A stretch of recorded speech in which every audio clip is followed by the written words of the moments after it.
전쟁 같은 주식장 내일장에서 승리할 수 있는 전략을 제시해드리는 스타고즈 투나잇의 임민수입니다. 저희 방송은 매일 1시간씩 여러분들 찾아뵙고 있는데요. 지금 하단에 나가고 있는 플랫폼 통해서 저희와 소통이 가능하십니다. 먼저 작전명 시크릿이 준비되어 있습니다. 3가지 작전 세워보면서 어떤 이슈가 지금 가고 있고 또 관련 종목들까지 짚어보면서 내일장이 이어질 수 있을지까지 짚어보도록 하겠습니다. 또 돌격 내일장 준비되어 있는데요. 2월 수익률 대결이 다시 또 새롭게 시작됐습니다. 과연 2월 달에는 어떻게 포트를 운영할지까지 인사이트 들어보면서 종목까지 들어보도록 할게요. 이혜린 아나운서와 함께 먼저 오늘 마감 상황 짚어보도록 하겠습니다. 안녕하세요. 작전명 시크릿의 비밀 요원 이혜린입니다. 먼저 오늘 우리 시장 어떤 분위기였는지 지수부터 확인해 보겠습니다. 여전한 기업 밸류업 프로그램 도입 기대감으로 FOMC 회의마저도 소화를 하는 시장이었습니다. 먼저 코스피 지수부터 확인을 해 보겠습니다. 여전히 저 PBR주들이 강세였는데요. 오늘 1.82% 크게 상승하면서 2,542.46포인트로 거래를 마쳤습니다. 또 배당과 실적 개선 기대감이 큰 금융주들이 강세였는데요. 그러면서 상승 종목은 670개, 하락 종목은 242개였습니다. 수급에서는 개인이 홀로 1조 2천억 원 넘게 덜어냈지만 1월 수출이 호조세를 보이면서 외국인은 무려 1조 452억 원, 기관은 2,287억 원 동반 매수하면서 코스피 지수 2,500선을 되찾았습니다. 이어서 코스닥도 살펴보겠습니다. 코스닥은 시장 전체적으로 거래 대금이 축소됐는데요. 0.06% 약보합으로 798.73포인트로 거래를 마쳤습니다. 그래도 다행인 건 2차 전지주들이 강세를 보이면서 오늘 에코프로 형제들주 오늘 6%대 강세 보였습니다. 상승한 종목은 649개였고요. 하락 종목은 890개였습니다. 수급에서는 기관이 홀로 1,674억 원을 덜어냈습니다. 개인이 533억 원, 외국인은 1,394억 원 동반 매수세 보였습니다. 이어서 오늘 꼭 짚어봐야 할 이슈 하나씩 확인해 보겠습니다. 먼저 첫 번째 이슈입니다. 국회 본회의에서 메타버스 관련한 제정안이 통과가 됐습니다. 메타버스 산업 진흥을 위한 각종 지원 근거를 마련한 제정안인데요. 애플 비전 프로가 드디어 내일 공식 출시를 하고 또 삼성전자도 XR 기기 출시 일정을 앞당길 것이다라는 얘기가 나오고 있죠. 이번 제정안이 시장에 어떤 영향을 줄지 투자자들의 관심이 집중됐습니다. 그간 부품주로 디스카운트 받던 카메라 모듈 또 OLED 등 관련주들이 단기적인 상승 모멘텀을 강하게 받았고요. 앞으로는 XR 기기를 이용하면서 사용될 게임 그리고 영화, 광고 등 콘텐츠 제작 기업들의 주가도 주목을 받을 수 있을지 기대가 되고 있습니다. 잠시 뒤에 작전 짜보도록 하고요. 두 번째 이슈 짚어보겠습니다. 네, 외국계 펀드들도 기업 밸류업 프로그램에 관심을 가지고 있습니다. 과연 국내 증시 저평가 상황이 개선될 수 있을까요? 기업 밸류업 프로그램의 추진에 국내 증시에서 개인 투자자뿐 아니라 외국계 펀드들도 정부의 정책 향방을 관심 있게 보고 있습니다. 작년 삼성물산에 주주 제안을 했던 펠리서 캐피탈이 대표적인데요.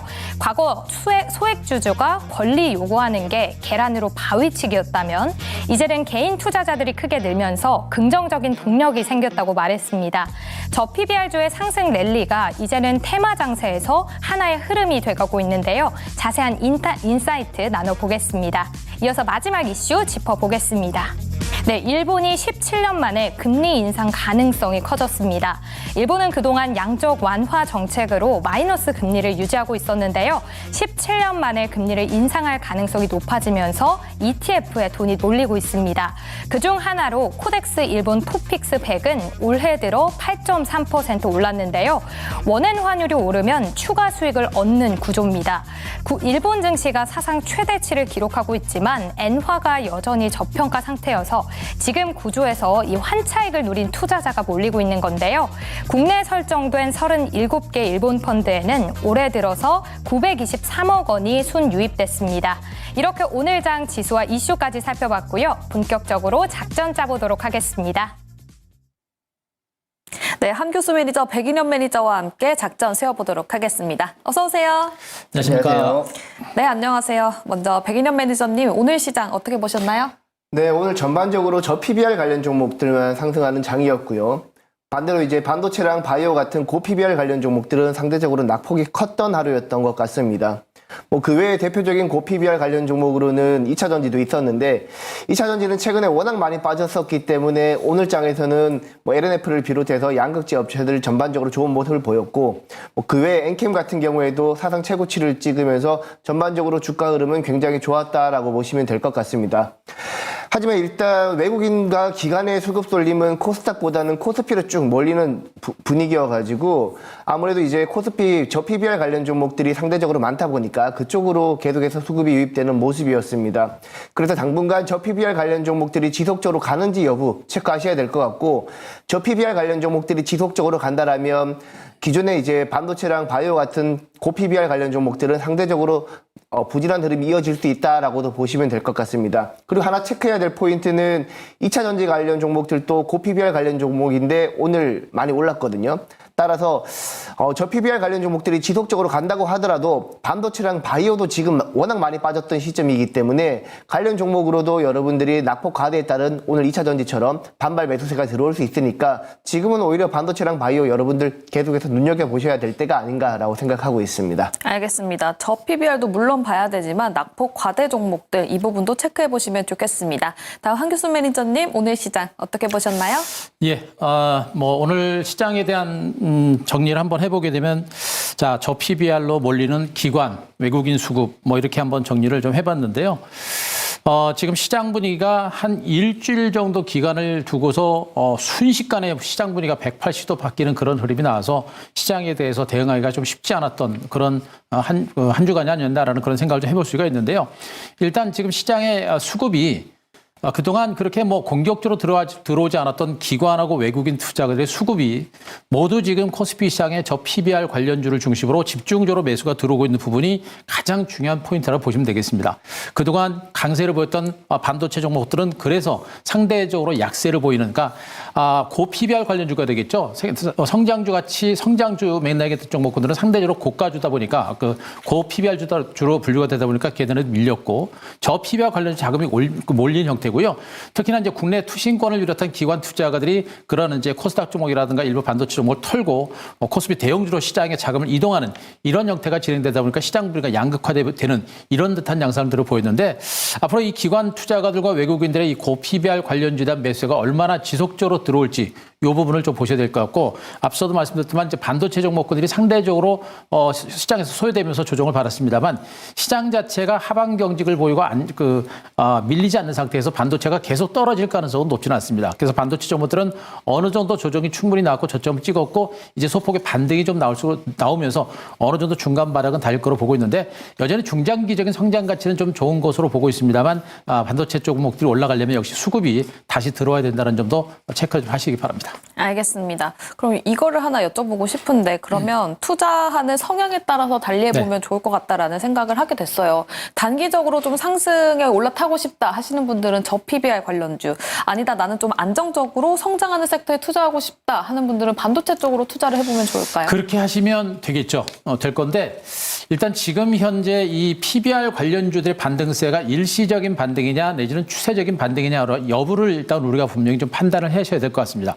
반도체 섹터 중장기적인 성장 가치는 여전히 크기 때문에 이 조정을 바탕으로 해가지고 중장기적으로 적어도 올해 연말 내년까지 보고 매매를 한다라고 한다면 반도체 종목에 대한 저가 매집은 충분히 하셔도 된다라는 그런 판단을 좀 드릴 수가 있겠고 이런 가운데 지금 저PBR 관련주들의 반등은 단기적인 이슈 성격도 크긴 합니다만 제가 보기엔 큰 흐름에 있어서는 이제 이 하나의 큰 흐름이다라고 보시는 게 좋아요. 그래서 앞으로 기관과 외국인 투자가의 이 저PBR 종목에 대한 매수는 지속적으로 들어올 가능성이 높고요.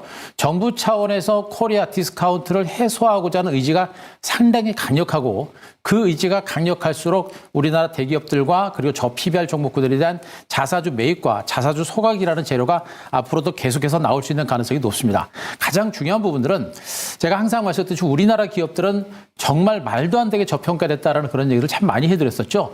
지금 시장이 그런 저평가를 해소시키는 그런 초기 단계인 것으로 보고 있기 때문에 저는 지금 저 PBR 관련주들이 단기적으로 올라가지고 출렁거리고 쉬어가는 과정들을 보이더라도 중장기적인 큰 흐름에 있어서는 정부의 코리아 디스카운트 해소라는 그런 의지가 계속해서 유지가 되는 이상은 이 저 PBR 관련주 시세는 앞으로도 지속될 가능성이 높지 않을까라는 판단이기 때문에 저 PBR 관련주 쪽에서는 아직은 뭐 좀 더 적극적으로 보시는 게 좋겠고 멀리 보게 되면 반도체 정보에 대한 관심도 여전히 유지할 필요 있을 것 같습니다. 알겠습니다. 저 PBR 섹터 두 번째 작전에 준비되어 있으니까요. 이 부분 참고해 보시면 좋겠습니다. 그럼 첫 번째 작전으로 가보도록 할게요. 네, 첫 번째 작전명입니다. 가상산업을 살려라. 국회 본회의에서 메타버스 산업진흥법 제정안에 대한 이야기가 나오고 있습니다. 또 비전 프로가 굉장히 흥행을 하고 있는 부분이 있기 때문에 이 부분 짚어봐야 될 것 같은데요.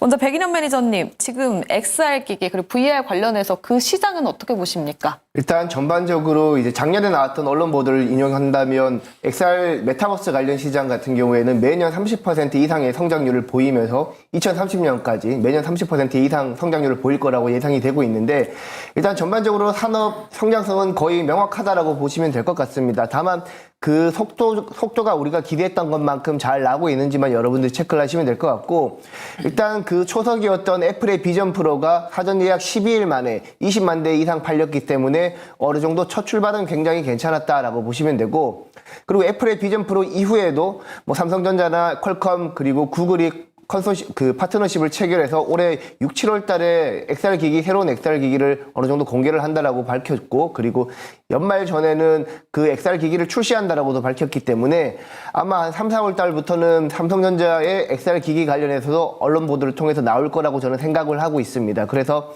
지금 메타버스 관련 종목들은 최근에 저 PBR 관련 종목들이 많이 급등하면서 전반적으로 많이 조정을 받은 상태인데요. 일단 3, 4월 달 저점을 노린다라면 여전히 그때쯤부터는 여러분들이 매집하셔도 되지 않을까라고 보고 있습니다. 3, 4월 달 저점을 좀 노려봐도 좋다. 그 지금까지 매수를 해봐도 좋다라는 의견을 제시해 주셨는데 근데 삼성, 퀄컴, 구글이 합심을 한다고 하잖아요. 네. 이 부분이 애플을 이길 수 있을까요? 워낙 이제 애플이 제품을 잘 만들다 보니까 이제 그 부분에 대해서 확신할 수 없겠지만 그래도 이제 아무래도 퀄컴이랑 구글 이렇게 삼성전자까지 합해버리면 어느 정도 애플의 성능까지는 못 따라가더라도 어느 정도 그에 준하는 그 제품을 내놓지 않을까라고 생각을 하고 있습니다.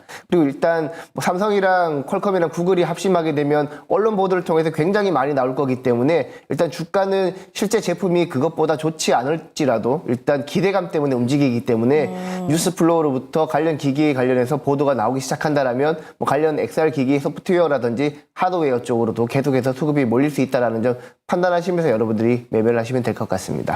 소프트웨어 그리고 하드웨어까지도 말씀을 해주셨습니다. 그럼 한규수 매니저님, 네. XR 기기 그리고 VR 기기 관련해서 좀 수혜를 볼 수 있는 섹터가 어느 섹터가 있을까요? 섹터는 좀 많이 있죠. 일단 많이 있는데 지금 현재 시장에서는 이제 소프트웨어 쪽은 앞으로도 이제 계속해서 개발 단계이기 때문에 조금 이제 수혜주로 분류가 되려면 시간이 좀 걸릴 것 같고요. 역시 기기에 들어가는 장비라든가 거기에 들어가는 이제 소부장 업체들이겠죠. 이런 업체들이 가장 수혜를 많이 얻을 것 같습니다. 일단 대표적인 게 이제 OLED 관련주들 쪽이 될 수가 있겠고요. 거기 들어가는 PCB 관련주, 특히나 이 PCB 관련주들은 이 그 XR 기기에 들어가는 PCB도 있습니다만 그 PCB 관련주들이 스마트폰에도 들어가고 또 인공지능 폰에도 들어가는 그런 PCB를 생산하는 업체들이 상당히 많기 때문에 그런 종목군들은 이제 복합적인 수혜를 받을 수 있는 가능성도 굉장히 높고 또 거기에 들어가는 업체들이 이제 자율주행 자동차라든가 이쪽에도 또 들어갑니다. 그리고 여러 가지 들어가는 부분들이 많기 때문에 앞으로 이 장비와 관련된 부분들 소부장 관련주들의 경우는 수혜를 지속적으로 받을 수 있는 가능성이 굉장히 높겠죠. 그래서 이들 최근에 뭐 나무가라든가 뉴프렉스 같은 종목이 급등세를 기록했던 것이 이제 가장 그런 대표적인 케이스다라고 볼 수 있는데 앞으로 역시 이제 그 애플의 비전 프로가 나오고 나서 앞으로 삼성의 이제 XR 기기가 나오게 되면 시장이 이제 그 대중화되는 그런 단계가 좀 나올 겁니다. 그러니까 스마트폰처럼 대중화되는 그런 시장이 나와야만 실질적으로 이 시장이 커질 수가 있거든요. 그래서 뭐 애플의 이제 비전 프로 기대감이 이미 주가에 반영됐기 때문에 그것에 의한 주가 반등은 제한적일 거고요. 나중에 삼성전자의 XR 기기가 나오게 되면 거기서부터 또 한 번의 시장이 만들어질 수 있기 때문에 우리가 뭐 종목에 대해서는 충분히 탐색을 해놓고 나중에 뭐 기회를 잡아가는 이런 전략은 좀 필요할 것 같습니다. 알겠습니다. PCB 관련주 말씀을 해주셨습니다. 이렇게 XR, VR이 아니더라도 자율주행 그리고 AI 폰 등으로 묶일 수도 있기 때문에 이 부분을 짚어주셨고요. 다음 백인현 매니저님, 사실 XR 기기 관련해서 콘텐츠도 킬러 콘텐츠가 나오냐 마느냐 이 얘기가 엄청 많잖아요. 네. 콘텐츠 관련주들은 어떻게 보십니까? 네, 일단 그 XR 기기가 본격적으로 성장하기 위해서는 관련 생태계가 이제 본격적으로 구축이 돼야 되는데 지금까지 움직임은 최근에 이제 그 하드웨어 쪽으로 많이 움직였습니다. 뭐 실질적으로 하이비전 시스템 같은 경우에는 비전 프로에 카메라 모듈 관련 부품을 공급한다라는 이슈 때문에 많이 부각되었고 그 외에도 이제 나무가라든지 뉴프렉스라든지 다양한 기업들이 많이 올랐는데 일단 여러분들도 이제 그 애플 비전 프로랑 삼성의 이제 XR 기기 관련해가지고 세부적으로 밸류 체인을 먼저 구분해 놓으시고 향후 3, 4월 달 본격적으로 매수할 시기를 기다리는 게 어떨까라고 생각을 합니다. 방금 말씀드렸듯이 하이비전 시스템은 애플 밸류 체인으로 부각되면서 급등을 했고 그리고 삼성전자 같은 경우에는 뭐 나무가라든지 라운텍이라든지 그 외 다양한 종목들이 있을 텐데 디스플레이 쪽으로 여러분들이 접근을 하신다라면 충분히 여러분들 승산이 있다라고 보시면 될 것 같고요. 그리고 이제 XR 기기가 전반적으로 성장하기 위해서는 생태계가 구축이 돼야 되는데 아직까지 생태계가 제대로 구축이 안 되었습니다. 콘텐츠가 많아야지만 XR 기기 사용량도 늘어날 텐데 아직까지 본격적으로 생태계가 구축되지 않았다는 점에서 관련해서 뭐 게임을 만들고 있는 스코넥이라든지 아니면은 이제 메타버스 관련 앱을 만들 수 있는 플랫폼을 제공하는 맥스트라든지 이쪽으로 여러분들이 접근을 하신다라면 충분히 저는 여러분들에게 3, 4월 달에 충분히 기회가 있다라고 보고 있습니다. 3, 4월에 기회가 있다라고 말씀을 해주셨는데 그럼 한 가지 종목만 꼽아보자면 혹시 주목하시는 종목이 있으십니까? 네, 최근에는 하드웨어 관련 종목들이 많이 움직였기 때문에 제가 하드웨어 관련 종목들은 차후에 제가 무방해서 한번 설명을 드릴 거고 일단 오늘 제가 관심 있게 보는 종목은 맥스트가 어떨까라고 생각을 합니다. 아무래도 생태계 구축 차원에서 이제 콘텐츠가 많이 개발되어야 되기 때문에, AR 관련해서 콘텐츠를 생산할 때는 맥스트의 개발 플랫폼을 사용돼야 되기 때문에 네. 맥스트가 상대적으로 수혜를 받을 수 있다라고 저는 생각을 하고 있습니다. 알겠습니다. 맥스트 상대적으로 수혜를 받을 수 있다라고 말씀을 해주셨고요. 한규수 매니저님 혹시 보시는 종목 따로 있으십니까? 지금 XR 기기 관련주는 좋은 종목이 많아요. 대신에 이제 최근에 주가가 좀 많이 올라서 이제 조금 조심스럽다라는 그런 관점을 좀 말씀드릴 수가 있겠고, 조금 이제 멀리 보고 이제 나중에 이제 XR 기기 관련주들이 다시 한번 시장 전면에 부각되는 것을 뭐 감안을 한다라고 한다면 아까도 말씀드렸던 뉴프렉스라든가 나무가 같은 종목도 괜찮고요. 저는 이제 인터프렉스 같은 종목들도 괜찮다고 보고 있습니다. 최근에 갤럭시 S24 나오면서 갤럭시 링 네. 출시 기대감도 있고요. 거기에 들어가는 이제 PCB라든가 또 이 회사가 PCB에 주력하는 업체이기 때문에 그 PCB에 XR 기기에 들어가는 그런 어떤 이벤트도 그 모멘텀도 분명히 나올 수 있는 가능성이 높습니다. 그래서 그런 부분들도 있어서 인터프렉스도 뭐 한번 주의 깊게 보셔도 되지 않을까 싶습니다. 네, 인터프렉스까지 이야기를 들어봤습니다. 한규수 매니저님, 네. 갤럭시 링 나오면 사실 의향이 있으신가요? 저는 사실 의향 별로 없습니다. 아, 그래요? 네. 백인현 매니저님은 혹시 있으신가요? 저는 살 의향이 있습니다. 그래요? 네, 지금 뭐 사실 갤럭시 S24도 지금 바꿀까 말까 엄청 고민하고 있는데 네. 일단 뭐 XR 기기 나온다면 애플 건 너무 비싸가지고 조금 고민을 했는데 네. 삼성전자 쪽에서도 XR 기기 나온다라면 저는 한번 살 의향도 있습니다. 거기 가격대가 지금 어느 정도 나와 있습니까? 글쎄요, 아직까지 뭐 기기 공개도 안 나온 상태에서 가격대는 안 나와 있고요. 아니면 이제 애플 비전 프로 이후에 애플의 지금 비전 프로가 3,499달러인데 네. 지금 2,000달러보다 안 되는 제품이 이제 곧 출시된다라고 하니까 뭐 그것 정도는 제가 한번 구매할 의향이 있습니다.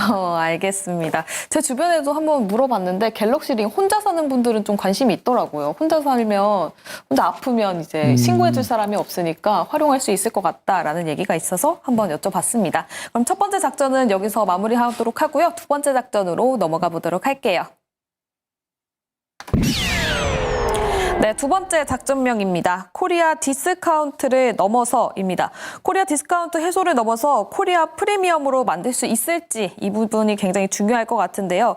지금 저PBR 테마가 코스피를 지배하고 있습니다. 일단은 이 테마가 단순히 테마로 끊길 것인지 그리고 계속해서 상승 흐름을 보여줄 수 있을지를 짚어봐야 될 것 같은데요. 한규수 매니저님은 지금 어떻게 보십니까? 지금 이 저PBR 관련주들의 상승이 일단은 예사롭지 않다라는 건 일단 제가 여러분께 먼저 말씀드리겠습니다.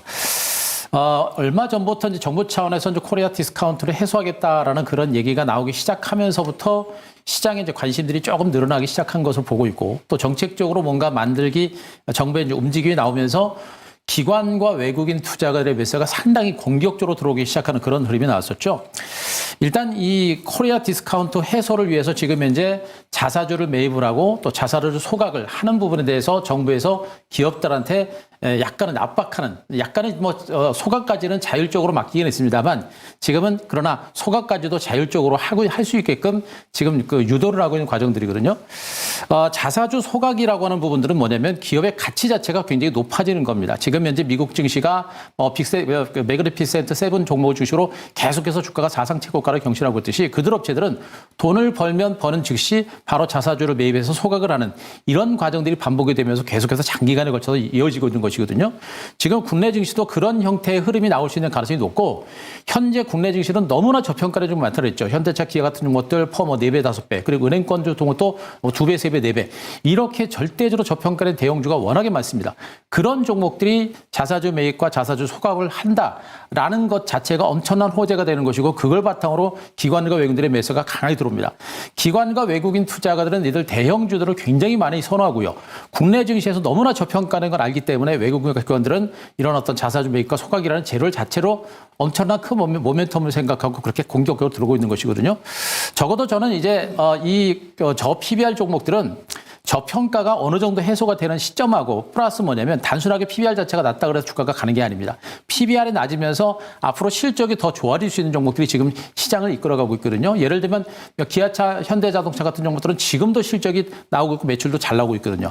이렇게 앞으로도 돈을 많이 벌면서 그 번 자금을 가지고 또 자사주를 매입해서 소각할 수 있는 이런 루틴이 계속해서 반복될 수 있는 종목들 이런 종목들이 장기적인 시세를 볼 수 있고 그런 종목에 대한 기관과 외국인들의 매수가 지금 강하게 유입되고 있는 것으로 저는 판단하고 있습니다. 그래서 현재 이 저 PBR 종목들의 반등은 단기적으로는 일시적인 이슈일 수도 있겠습니다만 그러나 좀 더 정부 차원에서 코리아 디스카운트를 해소하기 위한 정책들이라든가 지원책이라든가 이런 것들이 계속해서 나오게 되면 저는 저 PBR 종목들의 상승세 오늘은 너무나 많은 종목이 올라갔습니다만 앞으로는 상승 종목이 많이 줄어들긴 하겠습니다만 지속적으로 자사주를 매입하고 소각하는 종목군들은 지속적인 상승세가 나올 수 있는 가능성이 저는 상당히 높다고 보고 있습니다. 그래서 저 PBR 관련주들 많이 올랐지만 그래도 저는 아직까지는 나중에 약간 조정이 나오거나 내지는 들어올랐던 종목군들에 대해서는 우리가 충분히 좀 보실 필요가 있지 않을까 이렇게 좀 보고 있습니다. 알겠습니다. 저 PBR주 중에서도 계속해서 성장할 수 있는 실적이 찍히는 종목들을 보자. 그게 가장 큰 포인트예요. 그러니까 단순하게 자산 가치가 높다. 저 PBR이라고 해서 주가가 올라가는 것보다는 저 PBR인 상태에서 회사가 성장을 하고 돈을 많이 벌고 그 돈을 많이 번 상태에서 그거를 주주들한테 보내주기 위해서 또 다시 자사주를 매입하고 또 속하고 이런 루틴들이 지속적으로 되는 업체들이 장기적으로 시세가 갈 수 있는 가능성이 높겠죠. 우리나라 같은 경우는 대표적으로 삼성전자라든가 현대차 그런 업체들 이런 업체들이 계속해서 수익을 내고 있기 때문에 그 수익을 바탕으로 또 자사주 매입과 소각하는 이런 형태가 되게 되면 기관과 외국인들의 매수가 지속적으로 들어올 수 있는 가능성이 높죠. 바로 그런 부분들에 대해서 우리가 포커스를 맞춰야 될 것 같습니다. 알겠습니다. 지금 랠리가 지금 저 PBR 관련 랠리가 단순히 테마가 아니라 좀 심상치 않기 때문에 이 부분 집중해봐야 된다라고 말씀을 들어봤고요. 백인현 매니저님도 단순 테마가 아니라고 보십니까? 네, 저도 이제 지난해 일본 사례를 보게 된다라면 일본 같은 경우에도 이제 저 PBR 관련해서 강력한 정책을 내놓으면서 장기간 상승 랠리를 보여주고 있는데 우리 국내 증시 같은 경우에도 마찬가지라고 보고 있습니다. 실제 이제 기관과 외국인 같은 메이저 자금들이 저 PBR 관련 종목으로 유입되면서 지금 코스닥보다는 코스피 증시가 상대적으로 굉장히 부각되고 있는 모습이고 앞서 말씀 잘해주셨지만 저 PBR 관련 종목이라고 해서 다 오르는 건 아니고요. 일단 성장이 어느 정도 담보가 된 종목들 위주로 상승세를 보이고 있고 그리고 팁을 하나 더 드리자면 금융주 같은 경우에는 그 배당 시기를 기존에는 12월 말 기준으로 배당을 지급을 했는데 대부분 이제 주주총회 이후로 배당 시기를 늦췄습니다. 그렇기 때문에 지금 외국인과 기관들이 금융주로 집중해서 매수하고 있는 것은 저 PBR 이슈도 있겠지만 3월달 이후에 배당 이슈도 있기 때문에 저평가뿐만 아니라 시세 차익뿐만 아니라 배당 이슈도 같이 노리고 지금 자금이 들어가고 있다라고 생각을 하고 있습니다. 그래서 지금 아무래도 이제 이런 이슈가 있다 보니까 3월달 이후에 배당 이슈까지 고려한다라면 이런 추세는 몇 달 정도 더 이어질 가능성도 저는 충분히 있다라고 보고 있고요. 대표적으로 금융주 방금 배당 배당 관련해서는 금융주 말씀을 드렸지만 그 외 자동차라든지 그리고 이제 보험이라든지 다양하게 이제 성장이 기대되고 있는 종목들 위주로 여러분들이 접근을 하신다라면 저는 충분히 추가적인 상승 기대해봐도 좋을 것 같다라고 생각하고 있습니다. 알겠습니다. 방금 보험 그리고 자동차, 금융 또 지주사까지도 저 PBR 관련해서 볼 수 있을 것 같은데 그 중에서도 집중하시는 섹터가 따로 있으신가요?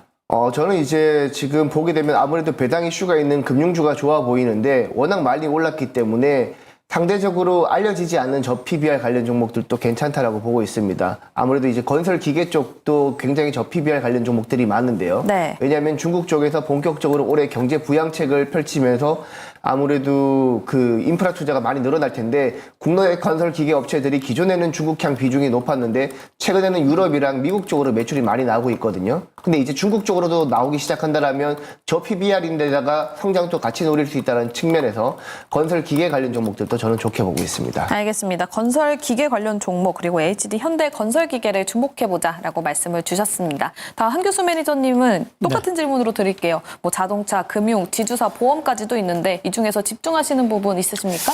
일단 지금 이 이슈에 있어서 가장 핵심적인 수혜주들은 네. 바로 이제 대기업 지주사들입니다. 대기업 지주사들이 가장 큰 수혜를 봤고요.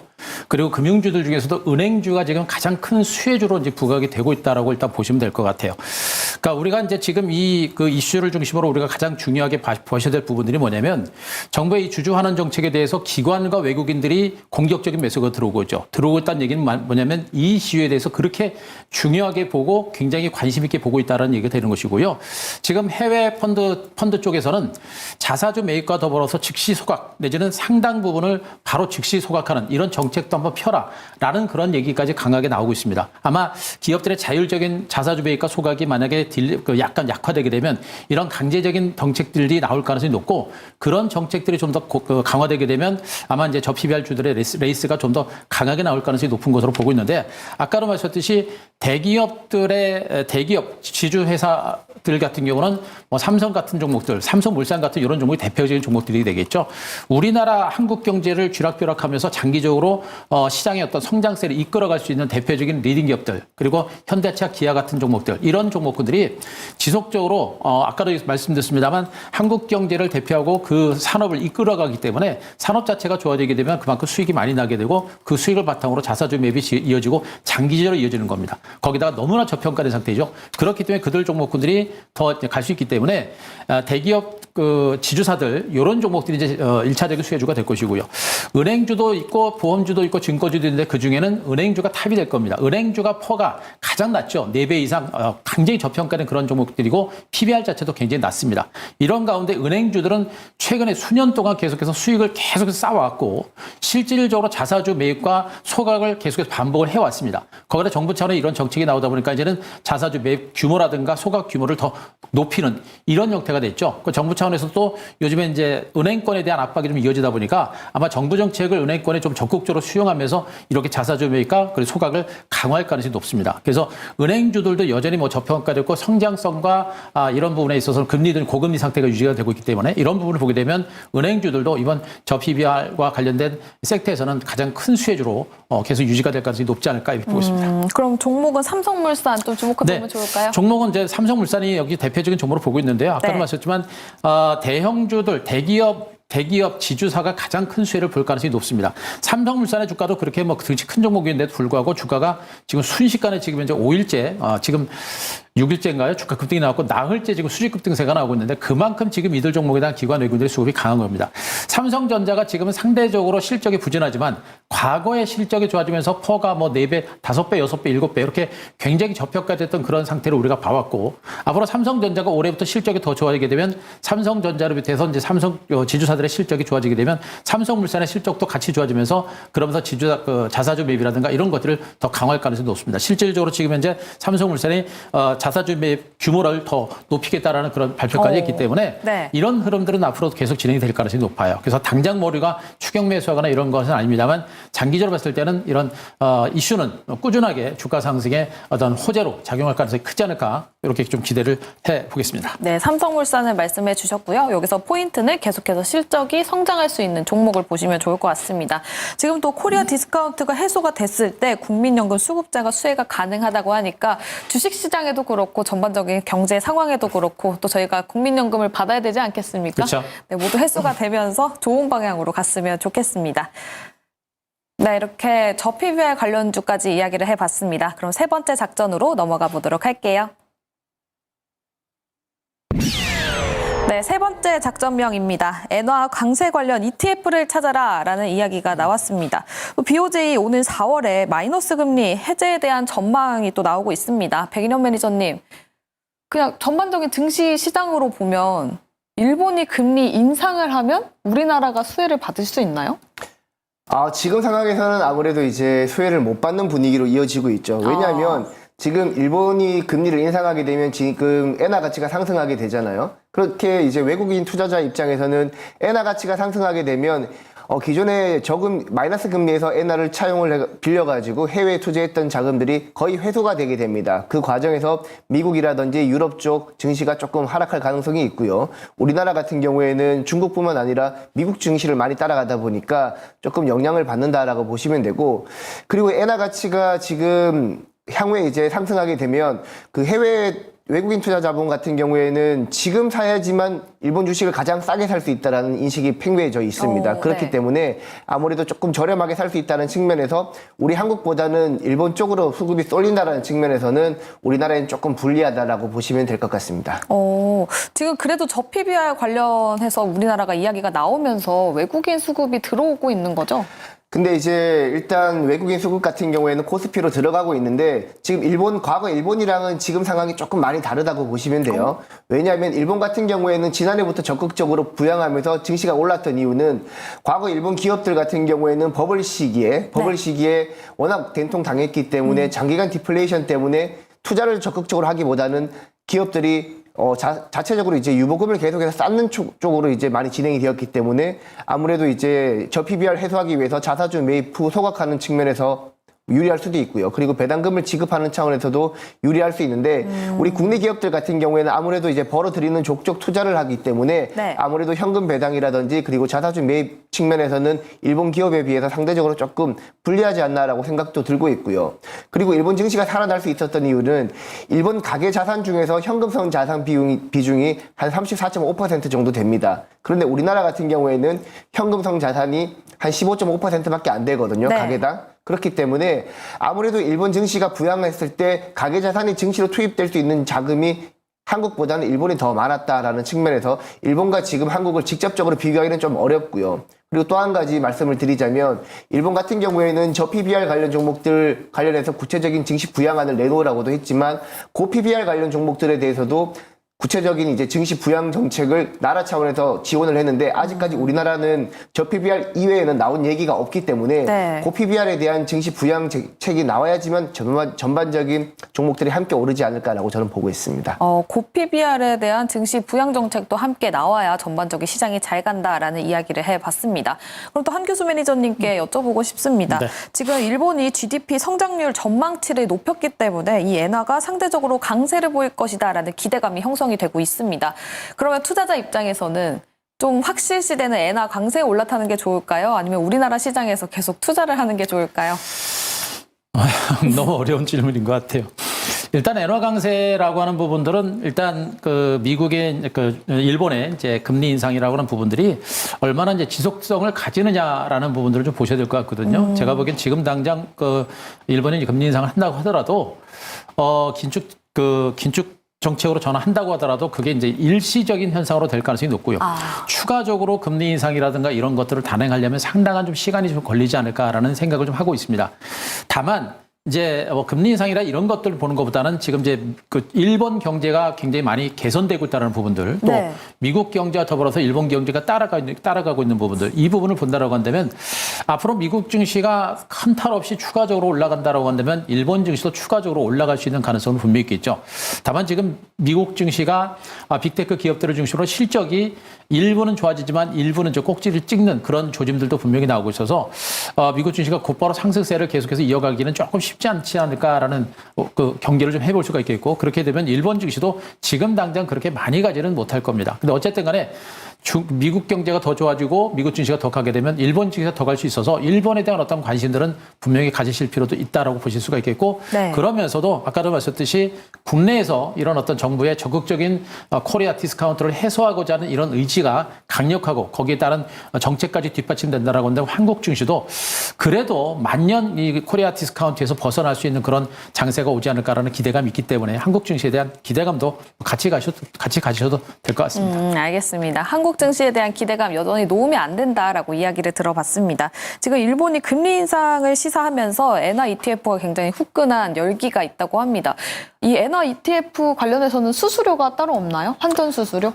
일단 그 부분이 이제 제가 없는 것으로 알고 있는데요. 일단 뭐 그런 측면에서 뭐 엔화 ETF 쪽으로 많이 투자를 하고 계신 것 같은데, 뭐 그 외에도 엔화에 투자를 하는 것도 하나의 방법이겠죠. 아무래도 지금보다 엔화 가치가 더 상승할 여지가 많기 때문에 엔화에 투자하는 방법이 있을 것 같고, 반대로 우리나라 같은 경우에는 금리를 최근에는 이제 많이 올렸기 때문에 금리를 이제 인하하는 추세인데, 금리를 인하하게 되면 우리나라 원화 가치가 일반적으로 유동성이 풀리기 때문에 하락하는 경우가 발생할 수 있습니다. 그러니까 아무래도 외국인 투자자 입장에서는 원화 가치가 하락하고 있는 한국에 투자하기보다는, 그리고 경제 성장률이 지난해 우리나라보다 더 잘 나올 것으로 예상되면서도 엔화 가치가 상승될 것으로 기대되는 일본에 투자하는 경향이 좀 많아졌던 것 같고요.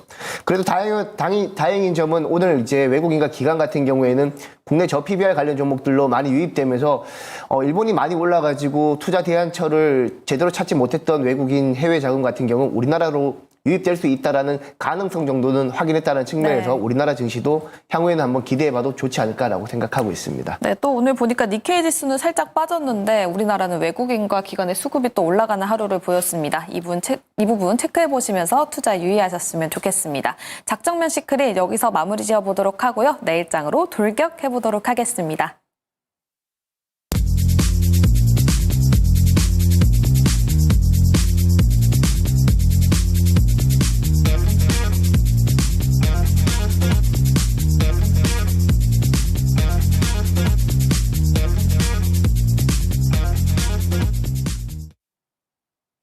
네, 돌격 내일장입니다. 1월달 수익률 대결이 끝이 났는데요. 과연 1월달 어떻게 됐는지 다시 한번 확인해 보도록 하겠습니다.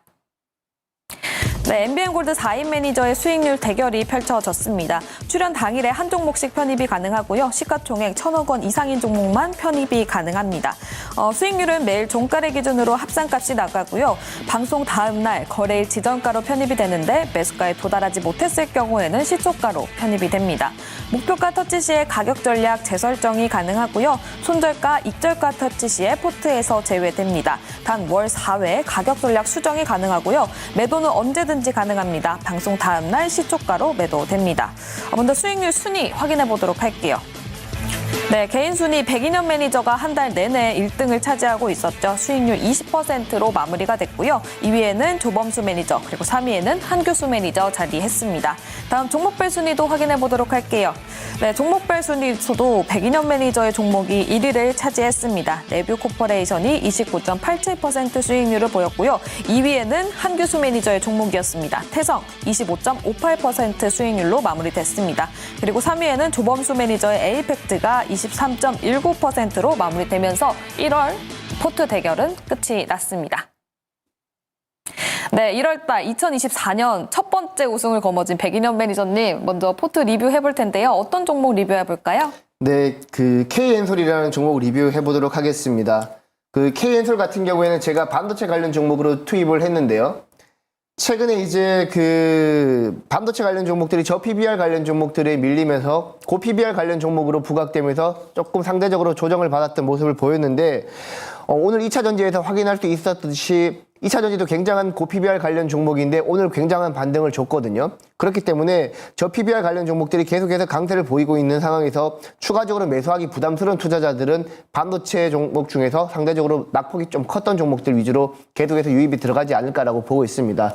따라서 K엔솔 같은 경우에는 뭐 반도체 쪽 클린룸뿐만 아니라 2차 전지 쪽 드라이룸 수주도 쭉 꾸준히 올라가고 있고, 그리고 최근에는 서버 액침 냉각 방식도 기술력이 부각되고 있기 때문에 지금 SK엔솔은 지금 14,950원대로 조금 밀렸지만 계속해서 여러분들이 매집해야 될 종목이라고 저는 보고 있습니다. K엔솔 여전히 상승 가능성이 있기 때문에 매집해도 좋다라는 리뷰 들어봤습니다. 그럼 2월달 포트는 어떻게 운영하실지 한번 여쭤보도록 할게요. 일단 2월달 포트는 최근에 변동성이 워낙 크기 때문에 아무래도 저 PBR 관련 종목 중에서도 아직까지 오르지 않은 종목들 위주로 초반에는 좀 포트를 구성했다가 추후에는 반도체 종목들이 추가적으로 낙폭이 더 커지지 않을 시기쯤 바닥을 확인한 다음에는 반도체 종목 쪽으로 아무래도 집중적으로 포트를 채울 것 같습니다. 저 PBR에서 반도체까지 채워 나와 보겠다라는 전략 들어봤습니다. 다음 한교수 매니저님 어떤 종목 리뷰해볼까요?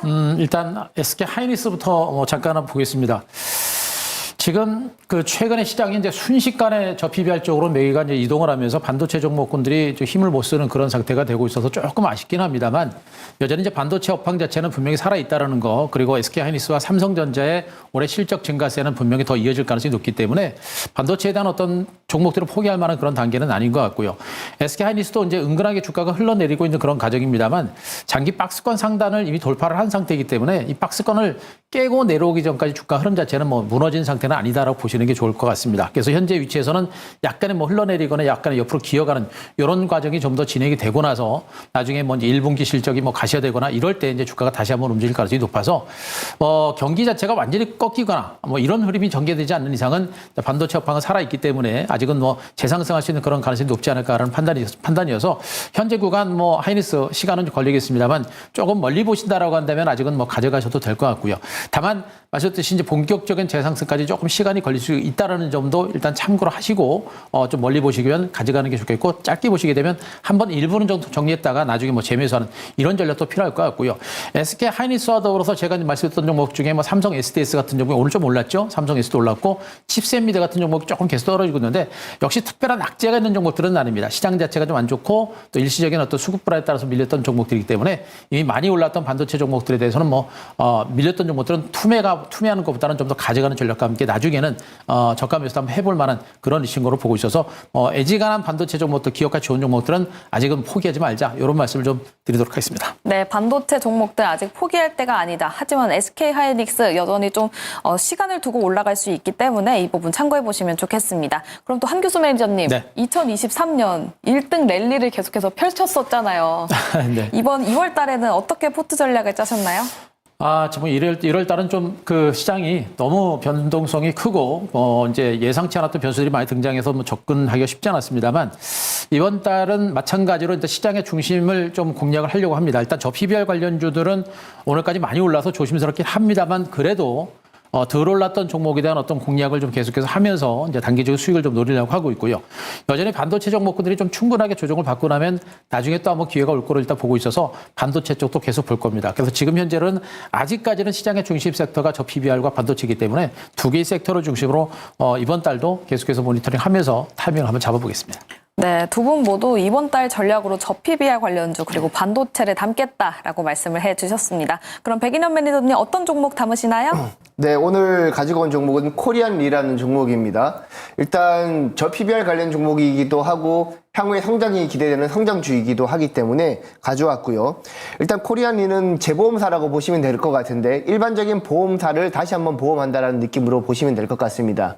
예를 들면 우리가 선박을 해상 운송으로 이제 선박으로 해상 운송을 할 때 아무래도 선박 같은 경우에는 태풍이라든지 자연재해에 노출될 가능성이 높기 때문에 일반적으로 보험업체들과 보험 계약을 하게 되는데요. 하지만 보험업체들 같은 경우 선박업체들이 뭐 태풍이라든지 이렇게 피해를 받게 되면 부담해야 될 금액이 너무 큽니다. 그래서 보험회사들도 그 전체 계약 중에 일부를 재보험사를 통해서 보험을 하게 되는데 그 바로 국내 유일한 업체가 코리안리라고 보시면 될 것 같고요.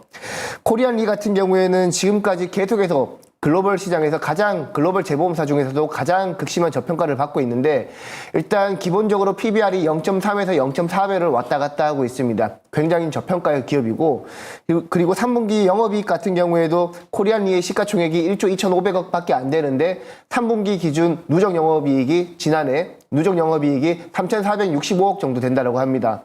아무래도 전년 동기 대비로도 208%나 급증했기 때문에 시가총액이 1조 2,500억 밖에 안 되는 기업이 연간 영업이익이 4천억 이상 나올 수 있다는 점에서 굉장히 하고 있는 종목이라고 보시면 될 것 같고, 일단 국내에서 재보험 시장이 계속해서 성장하고 있다라고 보시면 될 것 같고, 그리고 배당 쪽에서도 굉장히 조금 특이점이 있습니다. 보통 일반적으로 단기 순이익에서 배당을 얼마나 하는지 비율을 나타낼 때 배당 성량이라고 하는데요.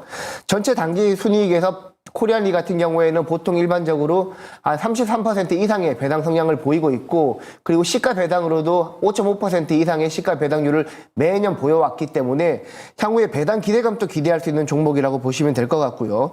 차트 한번 보시면서 매매 전략도 세워보도록 하겠습니다. 네. 지금 차트 보시게 되면 2024년 1월 달부터 꾸준히 기간 수급이 들어오고 있는데요. 기간 수급이 들어오면서 추세적으로 차트도 우상향하는 모습을 보이고 있습니다. 그런데 다른 이제 저 PBR 관련 종목들에 비해서 상대적으로 부각되지 못했다는 측면에서 코리안리 같은 경우에는 실적 성장 기대감을 볼 때 지금보다 훨씬 더 잘 가야 되고, 그리고 향후에는 배당 기대감도 있기 때문에 여러분들 투자를 하시면 좋을 것 같습니다. 네. 일단 단기적으로 변동성이 있기 때문에 매수가는 한 7,600원 잡으면 될 것 같고요. 목표가는 9,000원, 그리고 손절가는 7,000원 잡도록 하겠습니다. 네, 높은 배당 성향 코리안리 주목해 보시면 좋을 것 같습니다. 102년 매니저의 첫 번째 종목이고요. 매수가는 7,600원, 목표가는 9,000원, 그리고 손절가는 7,000원 제시해 주셨습니다.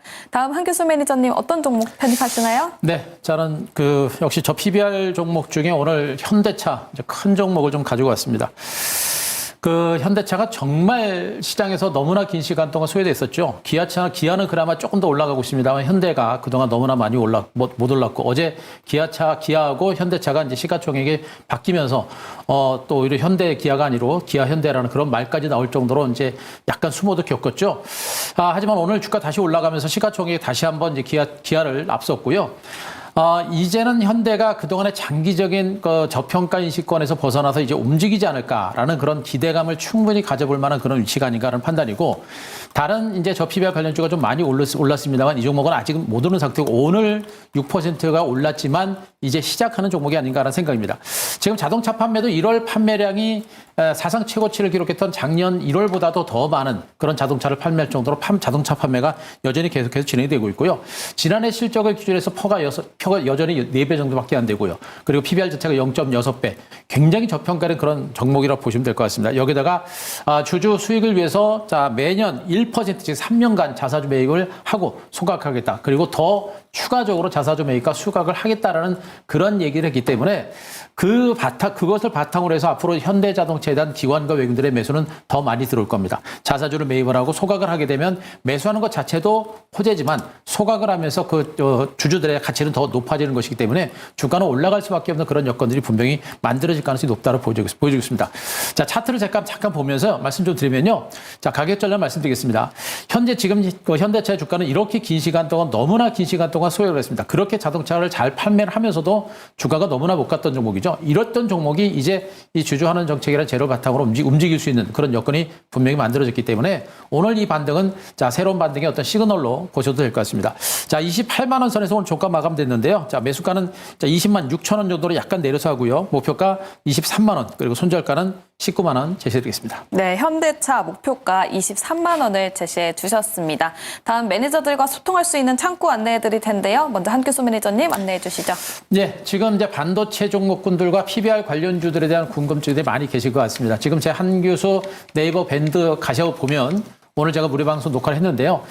저 PBR 관련주에 대한 전략과 여러분들이 공략해 볼 만한 종목까지 이제 방송에서 언급드렸고, 반도체 종목에 대한 중요한 전략도 말씀드렸으니까 그거 참고 한번 해보시기 바랍니다. 네, 한규수 매니저의 네이버 밴드 많은 관심 부탁드리고요. 백인현 매니저님도 말씀해 주시죠. 네, 내일 아침 8시에 유튜브에서 백인현 매니저 검색하시게 되면 제가 반도체 저평가되어 있는 종목들과 그리고 저 PBR 관련 종목들 추가로 접근해도 될 만한 종목들 소개해 드릴 테니까 내일 아침 8시에 유튜브에서 백인현 매니저 검색하시기 바랍니다. 네, 내일 아침 8시 백인현 매니저의 무료 방송 많은 관심 부탁드리겠습니다. 스타거즈 투나잇은 여기서 인사드리도록 할게요. 늦은 시간까지 시청해 주신 여러분 고맙습니다.